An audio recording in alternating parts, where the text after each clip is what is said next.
ಮಂಗಳೂರು ನಗರದಲ್ಲಿ ಸುಮಾರು 300 ಜನ ಅಮಾಯಕರಿಗೆ ಹೊರದೇಶದಲ್ಲಿ ಕೆಲಸ ಕೊಡಿಸ್ತೀನಿ ಅಂತ ಹೇಳಿ ಸುಮಾರು 4 ಕೋಟಿ ಮೋಸ ಮಾಡಿದ್ದಂಥ ಪ್ರಕರಣದಲ್ಲಿ ಪ್ರಮುಖ ಆರೋಪಿತರೆಲ್ಲರನ್ನು ಕೂಡ ಈಗಾಗಲೇ ಮುಂಬೈಯಿಂದ ಅರೆಸ್ಟ್ ಮಾಡಿ ಕರ್ಕೊಂಡು ಬಂದು ದಸ್ತಗಿರಿ ಮಾಡಲಾಗಿದೆ.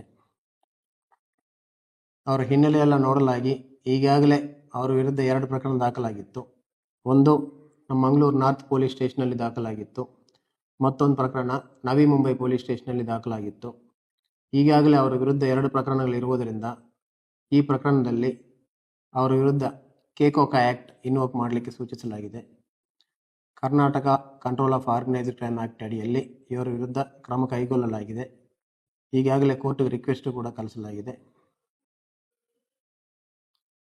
ಕೇಕೋಕಾ ಆ್ಯಕ್ಟಲ್ಲಿ ಪೊಲೀಸರಿಗೆ ವಿಶೇಷ ಪವರ್ಸ್ ಸಿಗ್ತವೆ. ಅದೇ ರೀತಿಯಾಗಿ ಬೇಲ್ ಕೂಡ ಸಿಗೋದು ಕಷ್ಟ ಆಗುತ್ತೆ.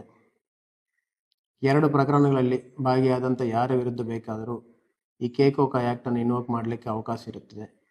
ಆದ್ದರಿಂದ